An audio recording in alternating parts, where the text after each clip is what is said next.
Okay, there we go. All right. Well, good morning, everybody. We are very lucky to have Matthew Stevens. Matthew is a terrific loan officer that I met at the conference that I went to this past weekend, the VA Advisory Conference, which was super informational. And Matthew's been doing VA loans a long time. He's been in the business about 11 years. Is that right? I wish. No, I've actually been in business 6 years. 6 years. Okay. And he is in Glasgow, Kentucky, the huge, thriving metropolis. Yeah, you guys have all been through here. And so, Matthew, tell us a little bit about your business. Sure. So my business right now, just so you guys watch, listen to Scott. Right now, we have 33 loans in process, of which 31 are purchases. So we're purchase driven and we're doing really well. Personally, I've got of those, I think 17 are mine. I've got 2 other loan officers who share the rest of that balance. So I'm in a small town, just so you guys have the numbers. My nearest Starbucks is 45 minutes away, so it's the nearest Target. And if I want to go out to eat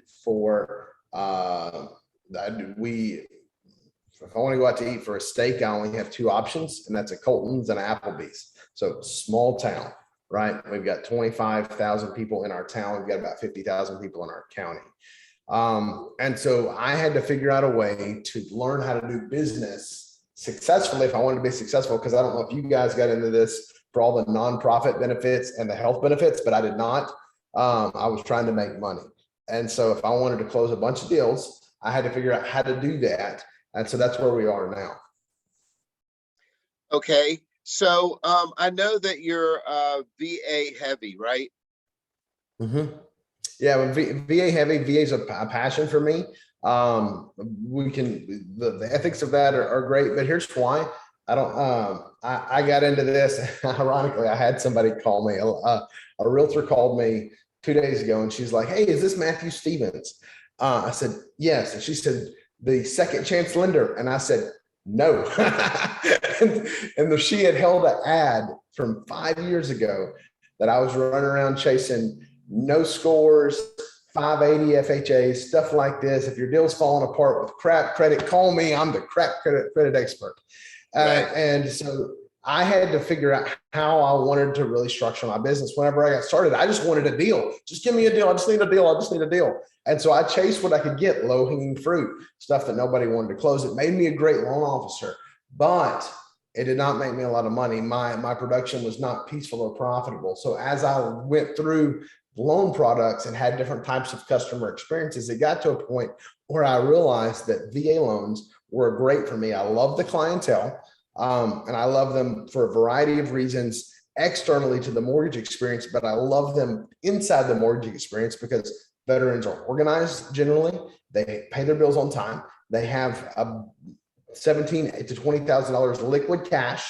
They qualify for $0 down. The VA has very liberal underwriting requirements. We have higher DTI opportunities. So great clients with some liquid who are organized and a product that has liberal underwriting that rivals conventional. Sign me up. So that I really became the VA guy in my area after that. And then honestly, I'm in 12 states, and so we bang that drum pretty loudly because that's who I'd rather work with. We do a ton of stuff. I have FHAs in my pipeline. I sent off a pre-approval letter yesterday for 2 FHAs. We do a ton of USDA. I have to drive 45 minutes to get out of the USDA territory. And so we do a ton of USDAs, but realistically for me, as far as the way I'm structuring my business, VA has become a passion and a focus because it's all the things I just said, great clientele, liberal underwriting, and it works out really well. Okay. So let's rewind the clock.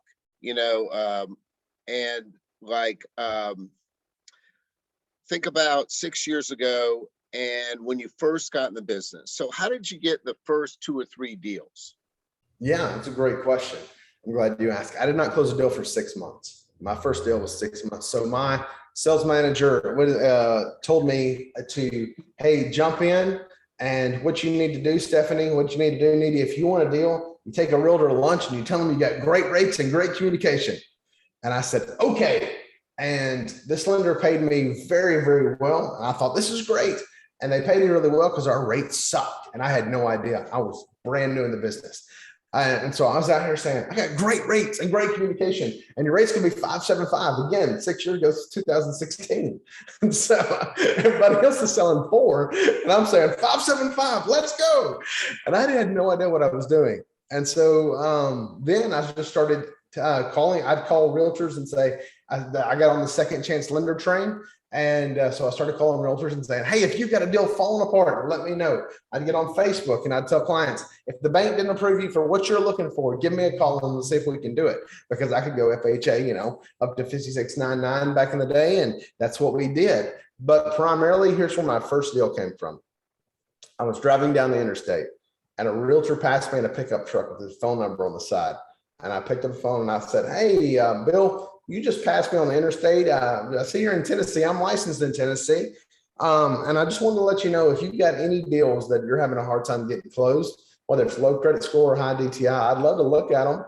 And he said, man, I've got one right now. And it was a $300,000 deal, but I had to close it with a 590 credit score. And I did. And so what I learned from there is that going to realtors saying, I have great rates and great communication. They say, Rich, that's great. I'm so glad that you got great rates and great communication. So does everybody else. What's different about you? And what I realized had to be the difference was action taking. And so I had to ultimately change the way that I approach business, because I'd go to a realtor and I'd say, I've got great rates and great communication. Will you trust me for your next 2 or 3 deals? And they'll say, no, I won't. Thanks for the steak, though. I appreciate that. And that didn't work out. So I had to really become attuned to the idea that money exchanges hands when problems are solved. So back then, early, I started solving the problems of harder clients. And so now the problems that I primarily solve are jumbo loans. I solved some problems there. I focus on that. I'm in Florida as well. So I have a little niche of multimillionaires that I do a lot of loans for in Florida. I also solve the problems of VA loans across the Southeast now. So whatever it is, I can tell you right now that in niches, there are riches. Because if you are the go-to for any product, and so I went from being the go-to for catfish junk loans to being the go-to for VA loans and jumbo loans. And because of that, I'm now mentally, if anybody says VA loan in my area or in my sphere of influence, even on social media, I get tagged on that, whether it's 1,000 miles away or not. So to that's what I would say is find something you love, figure out who your perfect client looks like, and then focus on developing that customer base for sure. So, so I have 2 questions. One of them is, how did you make the adjustment from being just the junk man to doing, because you can't have 35 of those loans in your pipeline or you'll hang yourself. Absolutely. So yeah. How do you make the adjustment to mainstream business? Yeah, it's a great question. So Steve and I, it came after I had just one of these gut-wrenching down payment assistance deal with cut comp, and it was absolutely horrible. Again, rural Kentucky, FHA down payment assistance loan, I'm going to make like 70 basis points. It goes out for 90 days. Everybody's angry. The appraiser goes to the barn on this property, and we've got peeling paint and all these issues. And then we also have explosives in the barn. And so, because we down here in the sticks, you put some dynamite under a tree stump, light that thing, and it really solves your problems. That's how I would do it. And it. so, yeah, exactly. So at the end of the day, we got to the closing table, and this realtor says to me, I just don't think we can work together anymore. My brand is that I make real estate easy, and working with you doesn't do that. I said, okay, thank you. And then that didn't just change my relationship with that agent, it changed my relationship with myself. So from then on, I started solving different problems. I went from that to understand that you could be getting taken advantage of. I want to make sure you're being treated fairly. Let's review your CD. I would do wealth reviews, whether I'm reviewing CDs or interest rates. I begin to bring value by saying, hey, you know what? If you've been a first-time buyer, you might want to look at a refinance. I don't know if it's going to make sense for you or not. If it does, all I ask is this: let me look at it. If it makes sense, we'll do it. If it doesn't, just tell people that I treat people fairly. And if they need it, let them know. I began doing one of the first big expenses for me personally. I did a community appreciation thing. Again, small town. So I just rented out the movie theater with 500 tickets. I split that with my title company, and we did a community appreciation. That's a big splash in a little pond. Whenever we did, I think we did Toy Story 4 was our first movie, or maybe it was Frozen 2. We did both of those.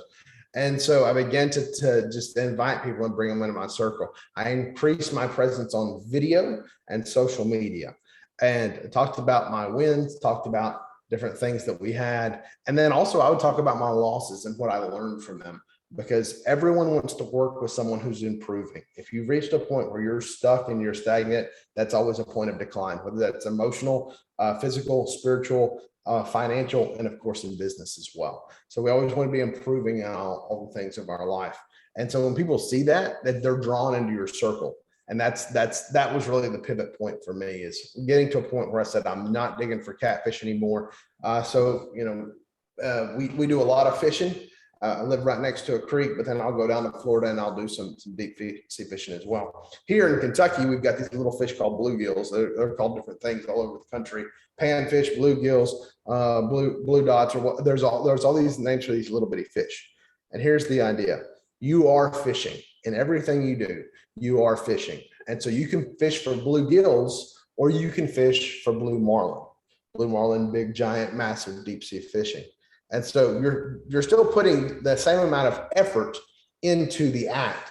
You're casting out, you're tying off, you're baiting your hook, and you're throwing it out, and you're hoping to catch something. But you use completely different gear, you use completely different bait, you use completely different tactics whenever you're fishing for bluegill as you do for blue marlin.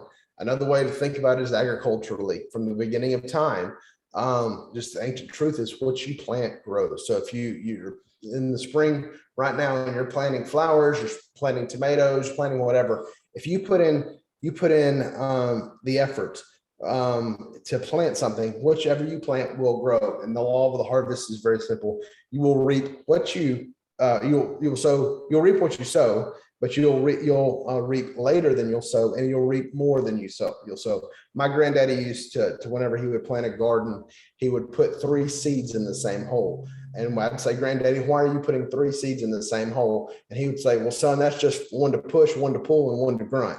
Now, I just thought that was literally what was happening when I was 5, that those seeds were in there just trying to grow. But I realized that realistically, sometimes they don't grow. But if you put in 3, and he's putting in 3 here and 3 here and 3 here and 3 here, that you're going to have an abundance happen.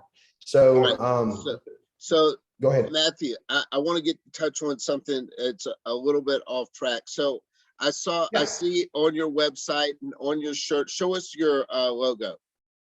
So yeah, this is my logo right here, little house and a Celtic cross. So you branded yourself. So you work for Ross Mortgage. Yeah, I'm a MLO branch manager for a retail banker, Ross Mortgage. Right. So, but that is not your brand. So you have developed you just call it Matthew Stevens what? Matthew Stevens Mortgage, Matthew Stevens Team, things like that. So yeah, Ross allows us to do personal branding. And the idea behind that is this: people work with who they know, like, and trust. I don't know Van Dyke Mortgage, right? I know Steven, and Steven's my guy. And so I trust Steven. I know Needy, and so Needy's my girl. And I know Lauren, but I know people. I don't know companies.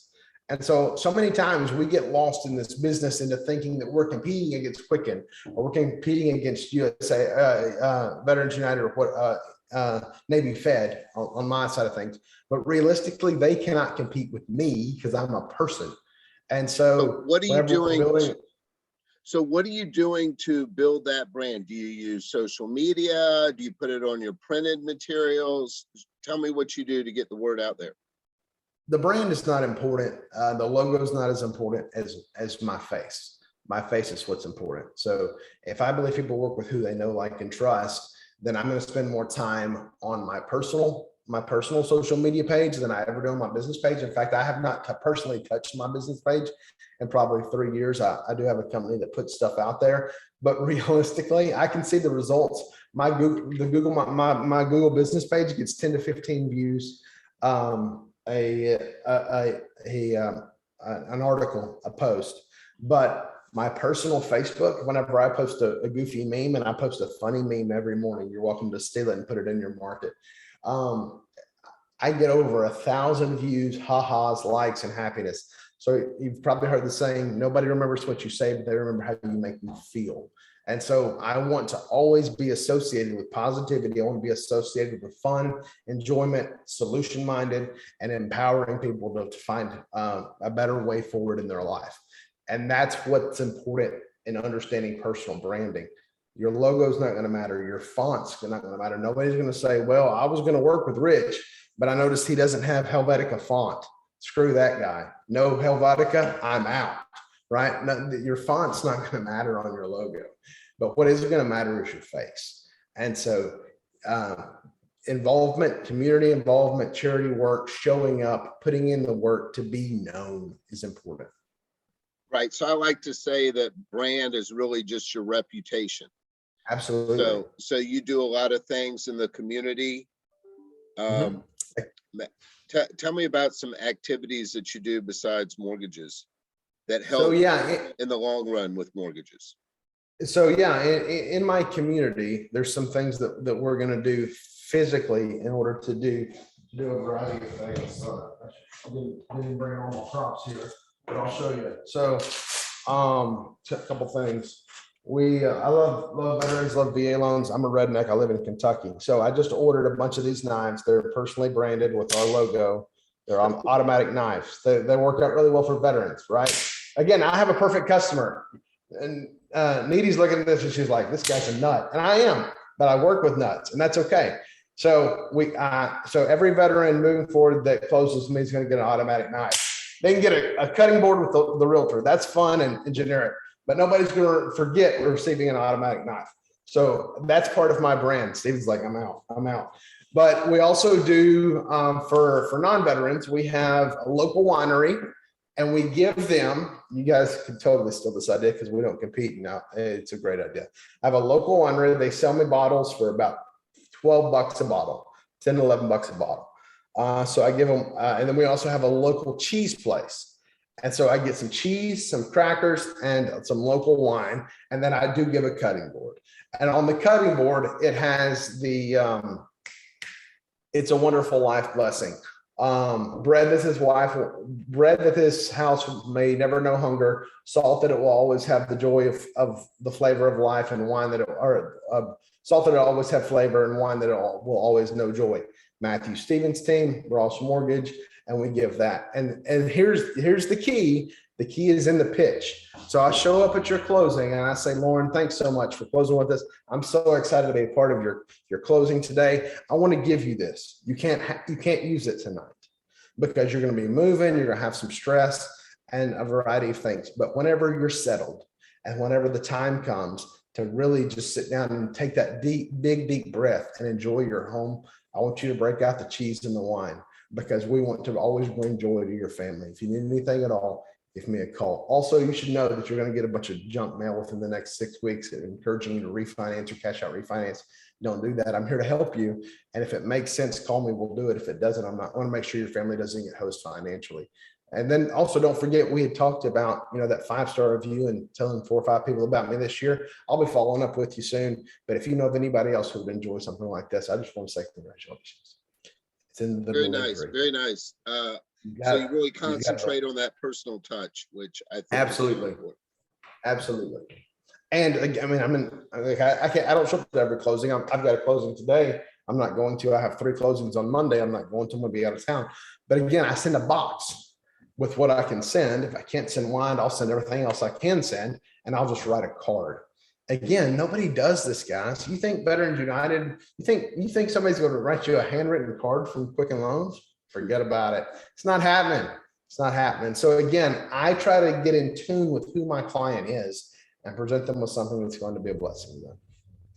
Okay, Matthew, that really sounds terrific. Really preaching a lot of things that we discuss, but that we can all do better. So I want to open it up for questions real quick. Rich, is there anything that Matthew talked about that caught your ear? Yeah, absolutely. And Matthew, thank you for all the great information. I appreciate it.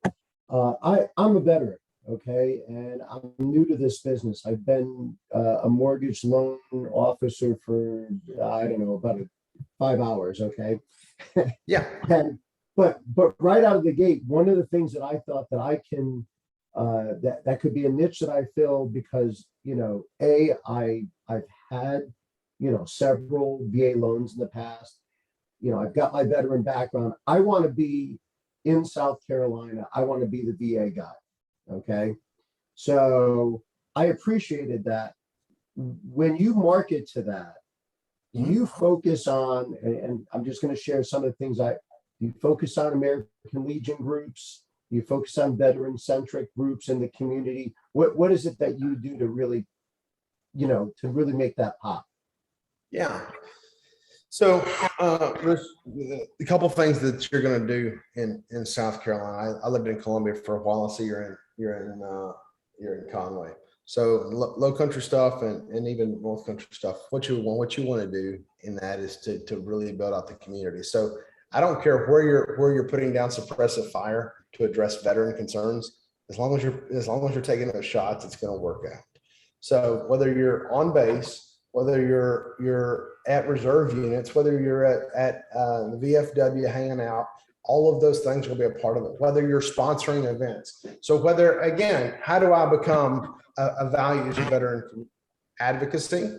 And so, Rich, I can say this very plainly, and I think it'll resonate with you quite well. You and I both know that in the vast majority of military towns all across this country, you're going to see shady car dealerships charging 25% interest on a car. You're going to see strip clubs. You're going to see liquor stores. You're going to see pay advance lenders. And so to that vein, we can say veterans are getting preyed upon financially. And here's what I'm doing. I make sure veterans in South Carolina don't get screwed. Right? That's a brand right there. I make sure veterans in South Carolina don't get screwed. And that's how you do that. Because man, if you've used your VA benefit, you get those offers for an IRL at 1.9% APR with only $30,000 in points. We'll roll it in, right? VA loans are the most heavily re-regulated loans in the last 15 years because veterans are getting hosed. And so you have to have these conversations. Let's just call it for what it is. Veterans are getting screwed in cars. Veterans are getting screwed, and it's basically Jody Bank is what it is. Jody Mortgage Company's coming for your wallet and your wife. You better watch out.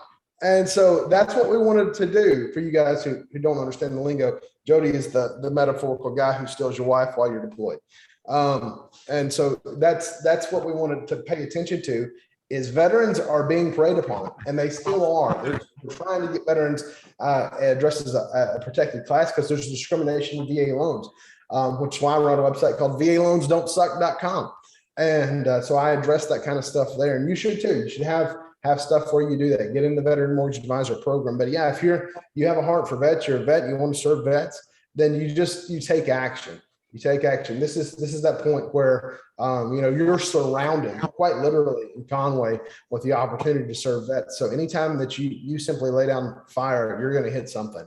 You just got to. So whether that's advocacy and fundraising, whether that is just educational courses, whether that's you just got out, but make sure that you don't miss what you had the opportunity for your VA entitlement. All of those are action taking things.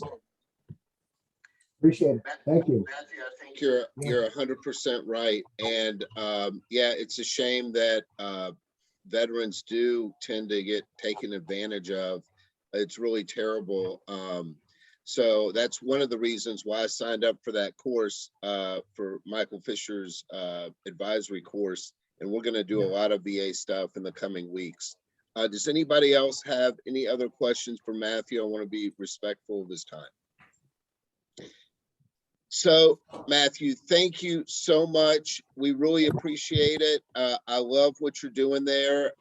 You know, I was attracted to your business and you right from the get-go because you have a lot of personality and you do business, making personal connections, and I love all that. I mean, I just see right now you're just going to be a huge success for years to come. Thanks, Stephen. I appreciate you guys. If you need anything at all, give me a shout. Reach out to me on social. I had to kick somebody off. I'm not even friends with Stephen on Facebook, but I'm about to be in the next 10 minutes because I unfriended some people. So yeah, if you guys want to be my friend, you can friend me. If I can't kick somebody off, just follow me. All my stuff's public anyway. Steal it, use it, do what you need to do. Facebook is your main dig there?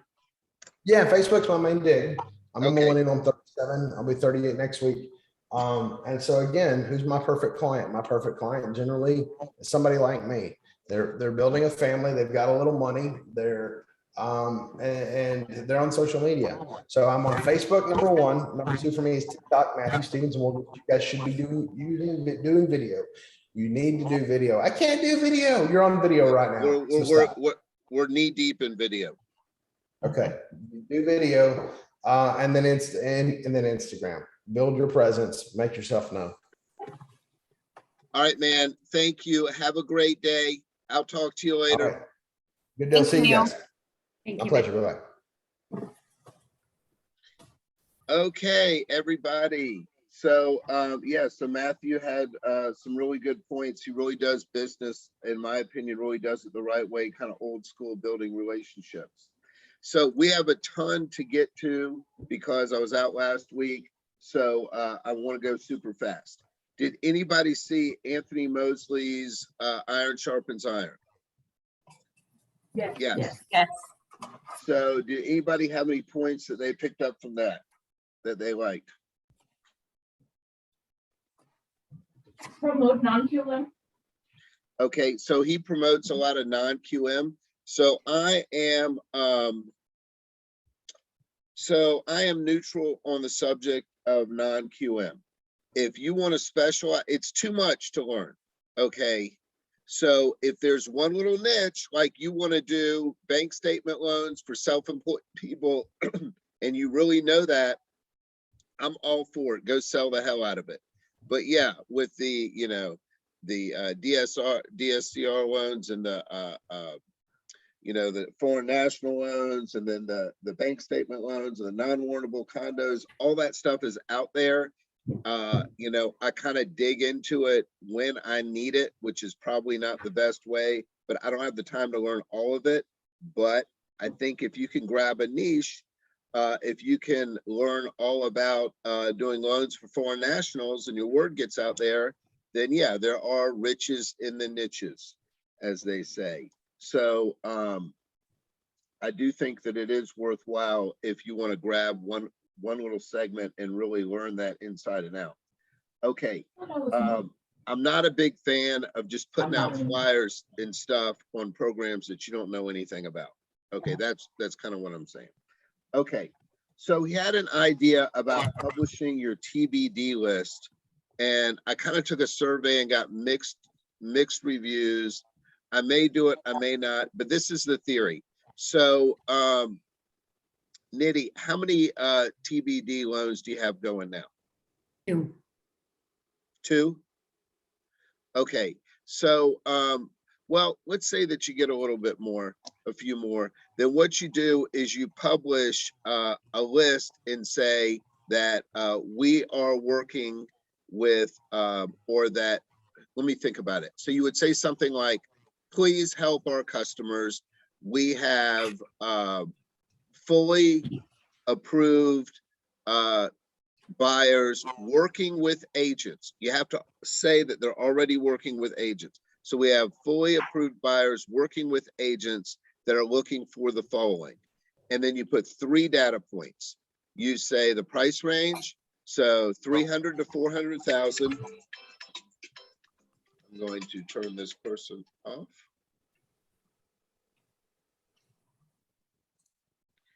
Okay, so you put 3 data points. You put the price range 3 to 400,000, the area of town, Dunwoody, Georgia, and then put one little, you know, aspect like needs basement. Literally like 3 words. That's it. And then the next one, 5 to 600,000, Johns Creek needs 4 bedrooms. Okay, that's it. No personal information, nothing that could tie it to a particular borrower. And then the idea behind that is that, first of all, listing agents will see it and see that you're active. There is a 1 in a million shot that a listing agent is going to say, I just listed a house like that.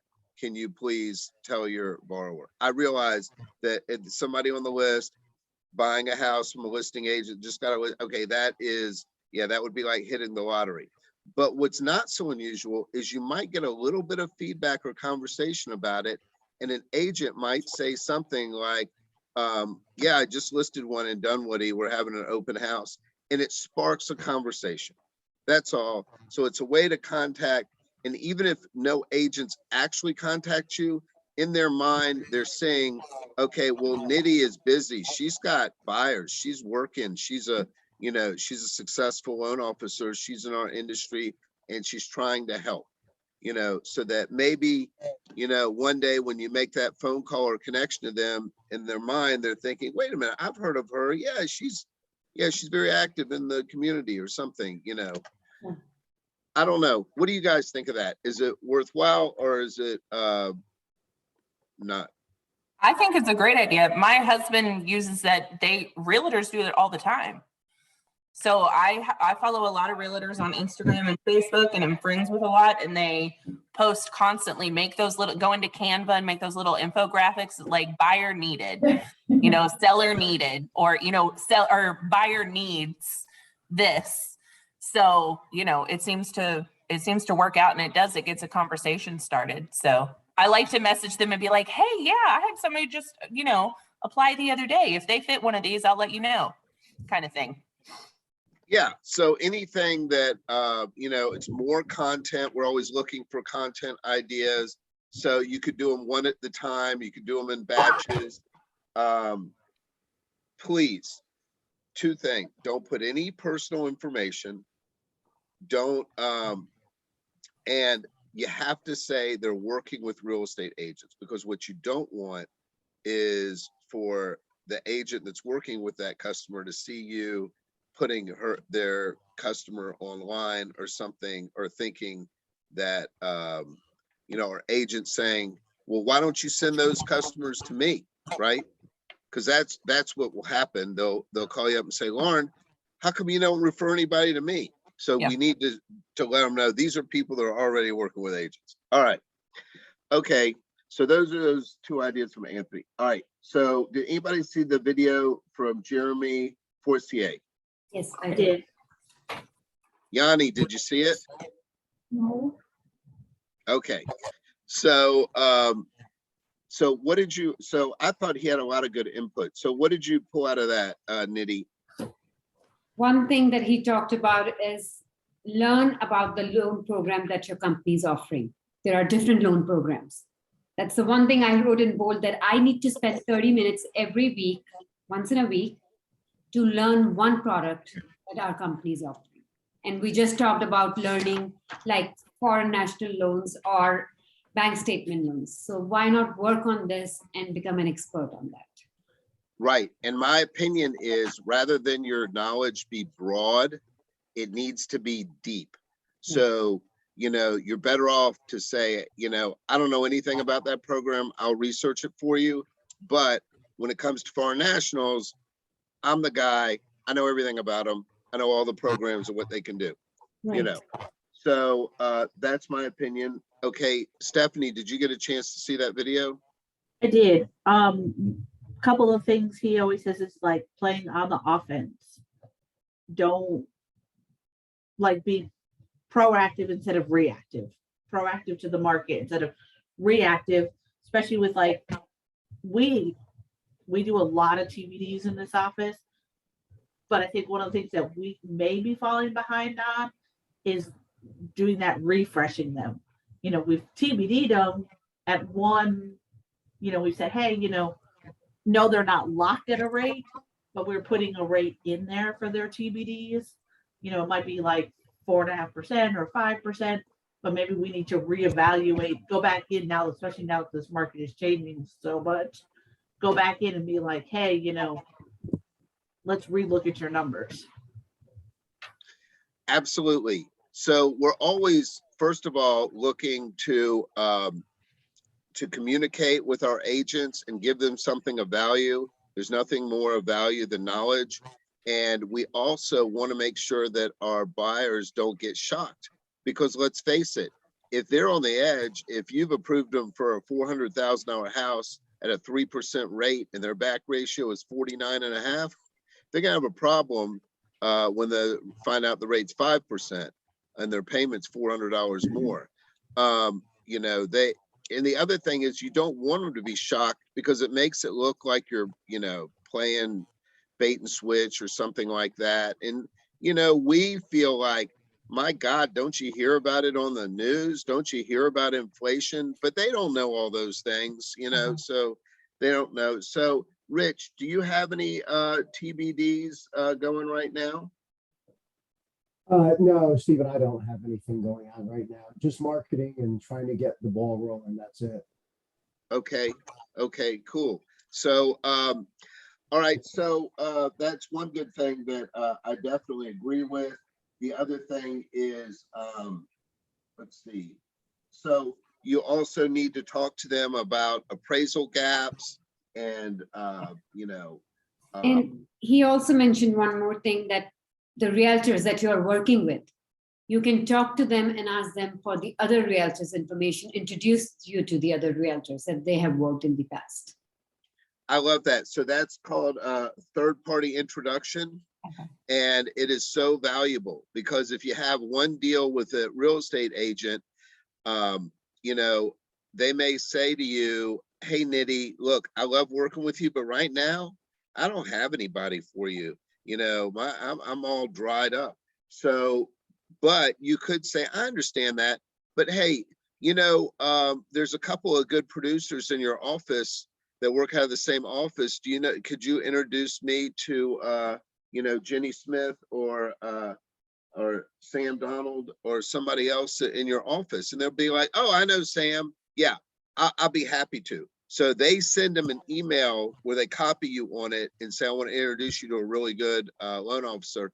Now you call them for a coffee, and it's very difficult to turn it down, because their friend, even if they are like, oh my God, I can't believe that I'm stuck doing this, they're still going to meet up with you. And of course, once you get a chance to talk to them, then they're going to, you know, fall in love and want to do business with you. So, yeah, third-party introduction is very, very powerful.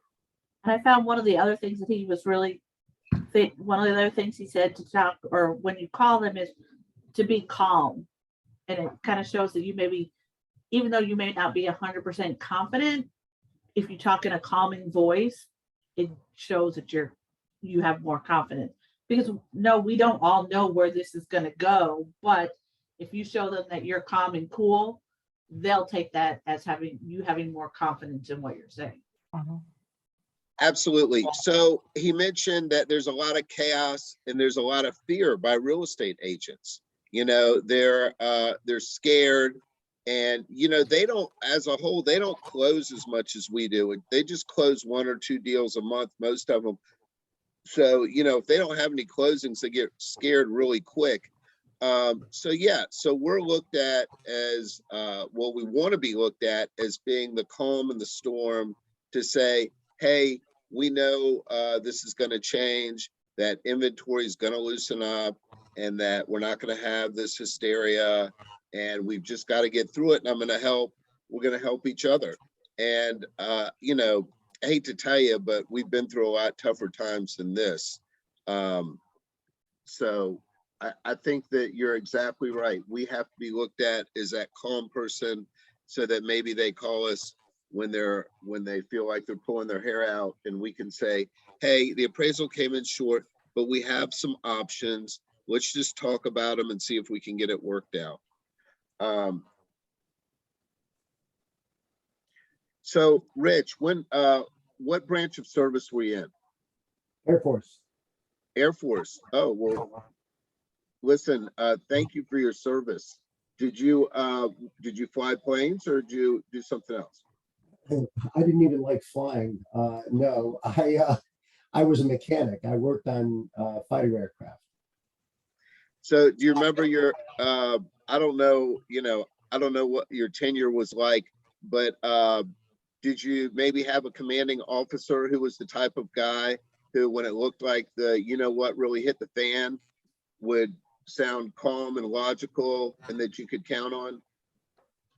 Yeah, I would say that, some of the people that I worked with that were seasoned leaders always had the same demeanor, whether we just had a great day or, like you said, and I'll do it the politically correct way, Stephen, when the defecation hits the rotary oscillator, okay, then, you wouldn't be able to tell by their tone, unless it was something like, we need to go into panic mode and we're doing that for a reason, Right. But, So yeah, so we have to play the same role. And with, so Lauren, what does he mean by playing offense instead of defense?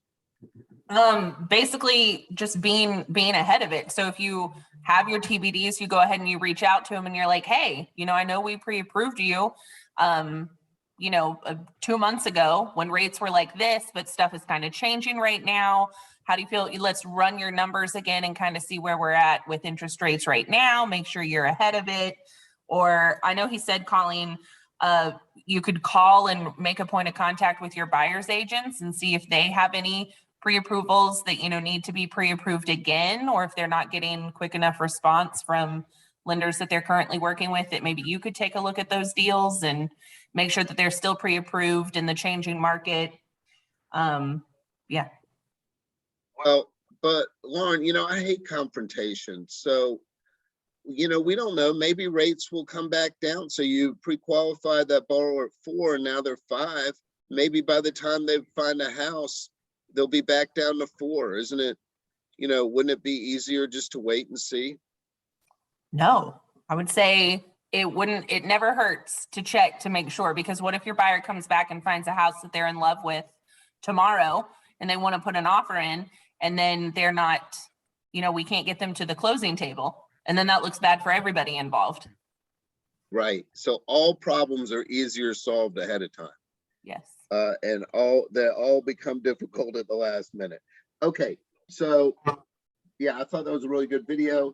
Okay. So let's talk real quick about our power hours. We talked last time. I want some specific dates. I want some specific time slot and who you're calling. Stephanie, who are you calling? When are you calling them? Well, actually, one of the things that happened since the last time we talked is I actually got my first client. And it's actually a non-QM. So I'm dipping my toes into that very large broker pool. So I'm working with him a lot. He's actually brought me another client as well with him. So it's kind of like a 2-for deal. So I've reached out to him normally, usually he works during the day too as well. So it's a lot of after hours. So I work with him usually 5 to 6. I'm reaching out to him, checking in on him. Also between 6 and 7, I'm reaching out to my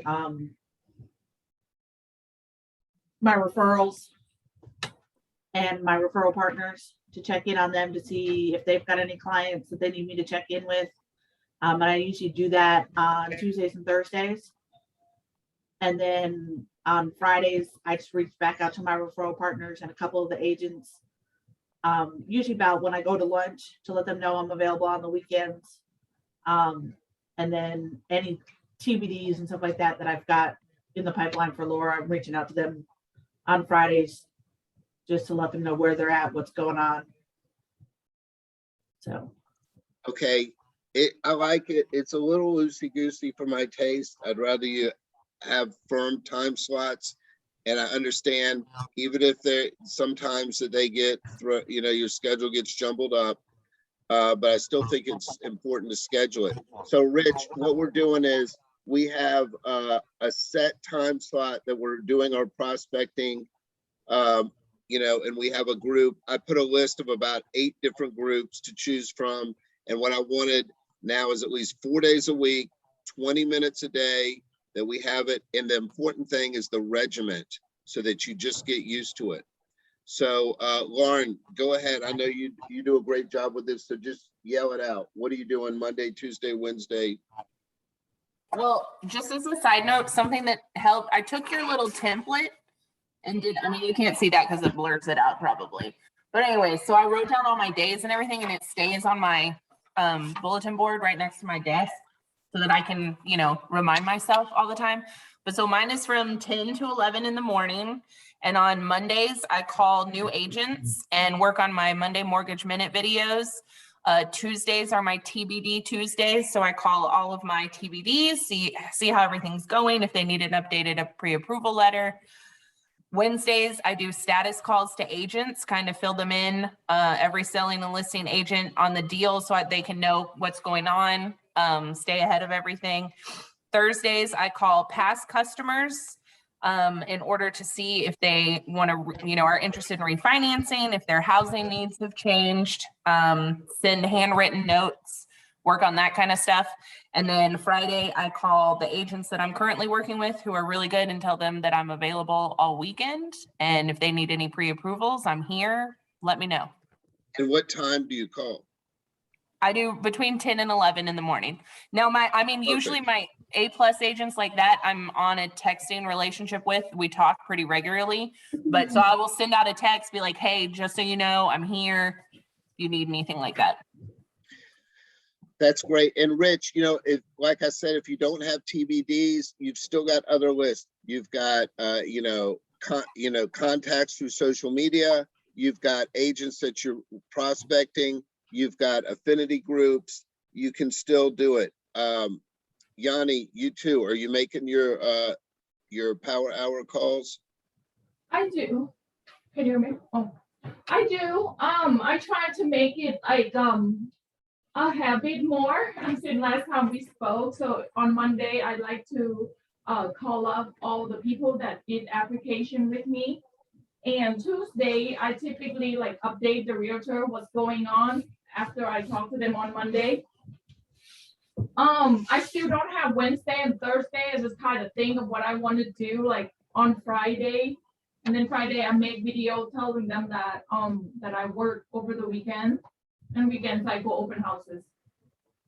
So yeah, so think about your affinity group. I bet you have probably 1,000 people that you're connected to on social media, one shape or form. And also when you talk to the agents and give them an update, you should ask them, if they have any other clients that they're working with that you can help. Okay, so that is it for the power hour. Now we're going to talk about what I think is the most important, which is adding value to real estate agents. So a lot of times people say that, they say, well, you have to lead with value, give them something that nobody really knows what that is. So give me a couple of examples, Lauren, about what you're doing to add value. You can basically educate them on some of the ins and outs of the loan process so that they're, they can be a little more educated in talking to their buyers. And if you seem like an expert, then they'll in turn want you to handle that stuff.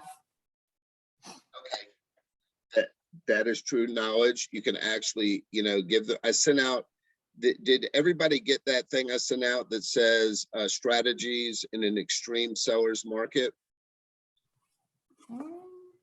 It was a Word doc. Yes. Yes. Yes, we did. So it had some ideas. So Rich, so I can send it to you. It's a document I put together with a real estate agent on just strategies about having to pay over list price or what the appraisal gap means or whatnot, just to help them. I mean, even if the real estate agent says, yeah, I know all this stuff, It's just you're showing that you're helping. So, all right. So I have different personalities here. Can you read that? Is it backwards or forwards? It's fine. Too busy, Bob. Is it backwards or forwards? No, Oh, it's forward. It's forward. Okay. Okay. So I'm going to pick on Nitty first. Okay. And you're calling me, I'm a real estate agent. I'm going to take on this person now. So Nitty, you have to look away. look away. Okay. Look away. Okay. So here's who I am. Okay. All right, Nitty. I'm a real estate agent now. Call on me. Okay. Hi, is it Stephen? Yes. Hi, Stephen. This is Neeti from Van Dyke Mortgage. How are you? Good, good. Is it a good time to talk? Well, I just have a couple of minutes. Okay, sure. I won't take much of your time. I understand.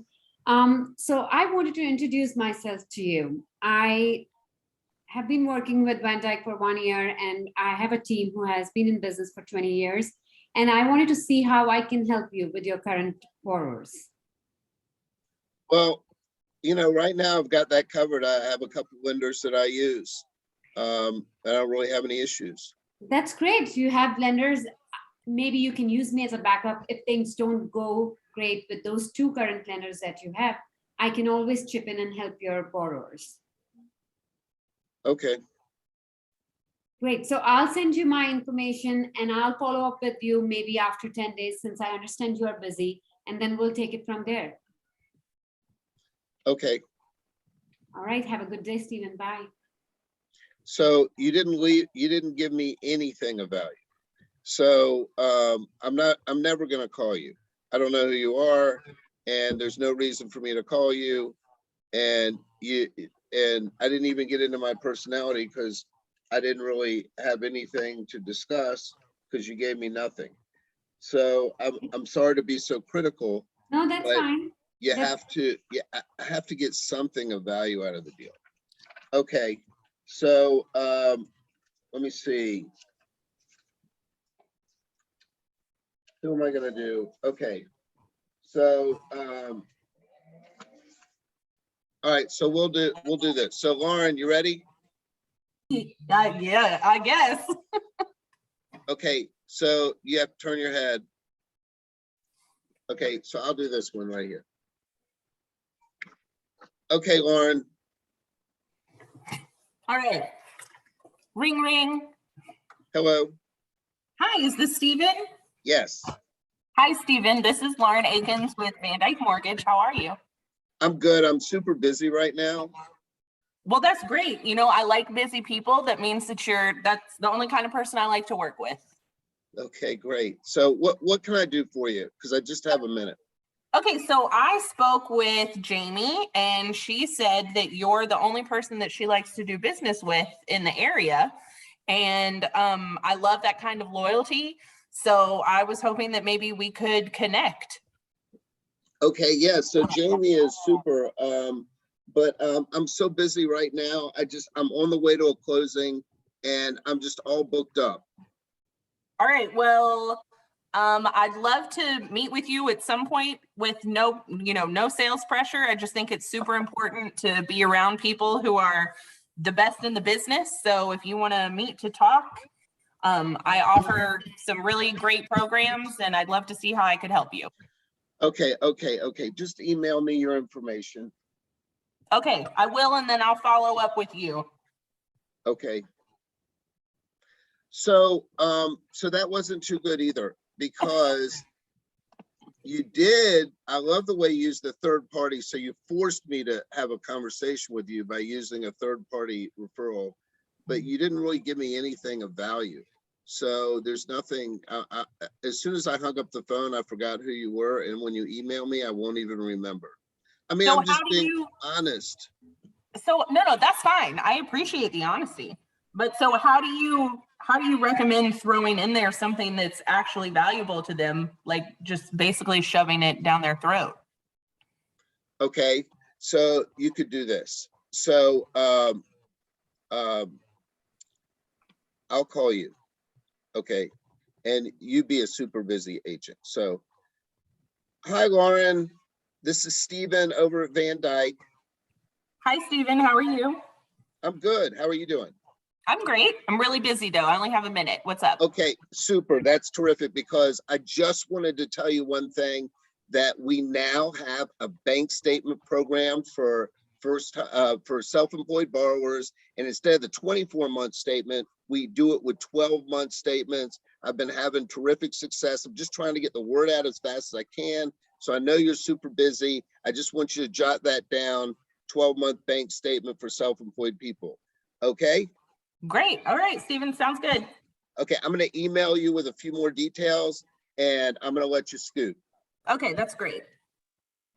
See, So, okay, but so my question is clearly, I don't know, is that somebody that you've ever spoken to before? Because it's just like, right, like boom, right in there. So there's no, you kind of skip all the pleasantries of it. well, I skipped pleasantries because you said you were super busy and I was trying to be respectful, right? So, okay, so that's why I went that route.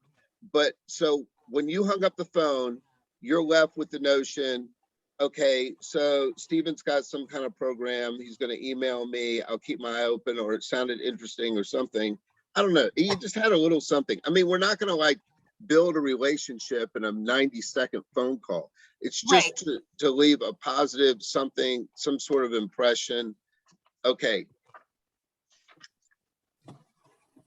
Stephanie, you ready?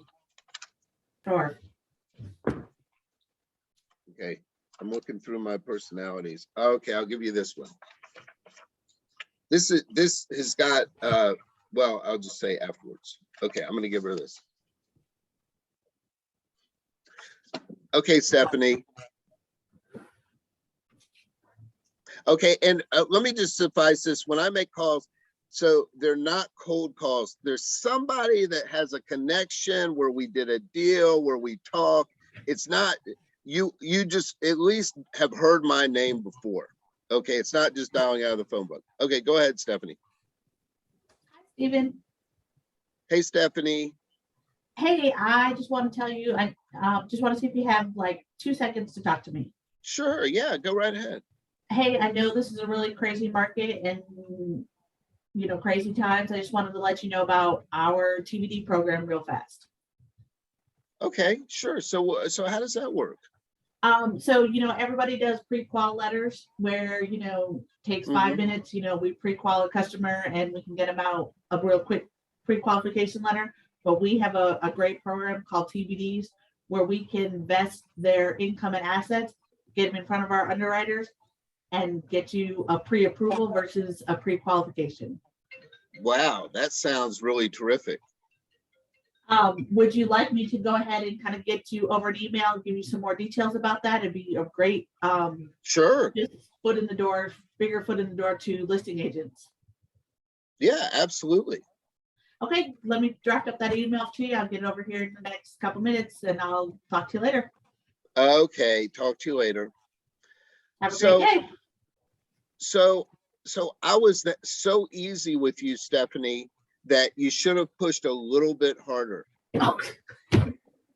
Because you should have gone ahead and seen if I would maybe even set up a coffee. I mean, if I'm saying yes, everything's terrific, just keep running, you know? No, but you did great. So that was the easy personality.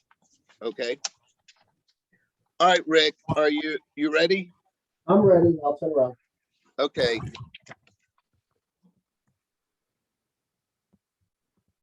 Does everybody see? Except for Rick? Okay, turn around. Hey, Stephen, Rich Adolfi with Van Dyke Mortgage. How you doing today? I'm good. Hey, I know it's been a while since we've talked. I helped you with your client about 6 months ago, but you came to mind today, and I wanted to talk to you about some of the problems that I've seen realtors, deal with lately, and see if any of those are affecting you. Okay, what kind of problems? Well, they've got buyers that they think are qualified and it ends up that they're not. Maybe they're buying a property like a condo, but it's a condo hotel and it's a little bit more complex. And we've got programs like that that can help your buyers get to the closing date.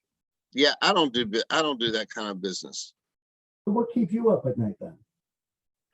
Well, the market is so tight right now. I'm just not getting any of my offers approved. Well, I can help you with that. How is that? Well, we can help your buyers get approved before they even step in the open house with you or go to look at properties. Yeah. Right now that's just not the issue I'm having. So give me a little bit more background. What is the issue then, Stephen? Well, the issue is that every time a buyer sees a house that they like, there's 20 offers and it's almost impossible to win the offer. And I should know the answer to that, but I'm going off script here because I don't know. I wouldn't be able to articulate the result to that. So I'm purposely disagreeable with you, and you did really well by asking me an open-ended question. Don't allow me. So I was actually getting ready just to say no to everything, but you didn't let me do that because you asked me an open-ended question, which was really good. So what you can do in that instance, and that's a different, listen, I was disagreeable, Danny. So that's a tough sell, right? Because the guy's disagreeable, right? But you asked me what my issues were, and then I'm forced to hear your solution. So you're absolutely right. Having them pre-approved up front is going to help get those offers accepted, right? And you could say something a little bit more like, rather than the traditional pre-qualification letter, we can actually give you a full TBD pre-approval from the underwriter. So, that would be a good solution to that. And then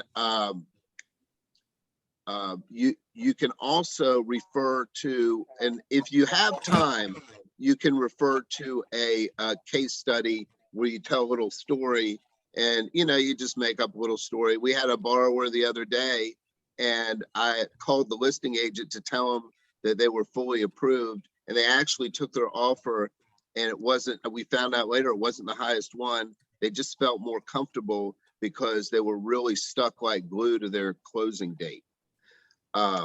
You can give some little story like that, but yeah, so that's good. It takes a while. The thing is that to kind of, we did that study about EQ, right? So that emotional intelligence, what kind of person are they? Friendly, and or are they so Stephanie, like you said something about I'll be super quick, but I wasn't in a hurry.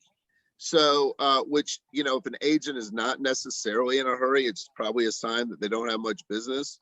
But no, you read them. So yeah, so that person that says, hey, I got just a minute, I'm in a big hurry, then you just got to blurt something out and give them a fact like, hey, listen, I just want to let you know that on conventional loans, we're able to use 0.5% on student loans. And in today's world, we're seeing people with like 100,000 student loans.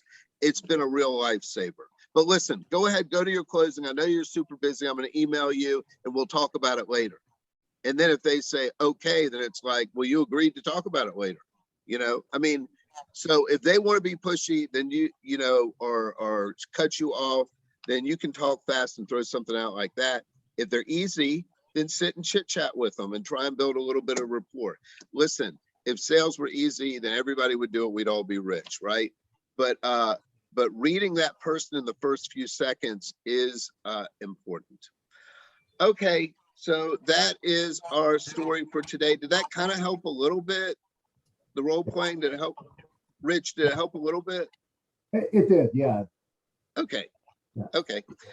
All right. Well, we'll try it again one day, and I will send you a follow-up, and have a great weekend. Oh, Lauren, I want to talk to you. Can you hang on? Thank you, Stephen. Hey, Yes. Steve, I got a quick question for you. Sure, go right ahead. I realized this week that I'm not on the Iron Sharpens Iron call. Is there a way for me to opt into that? Yes, so two things. Do you know how to get to the VDM vault to see the videos? Yeah, I know, I've seen the vault on the webpage, yes. Okay, so you can access the past ones that way, but I would shoot an email to Kimberly Laughlin.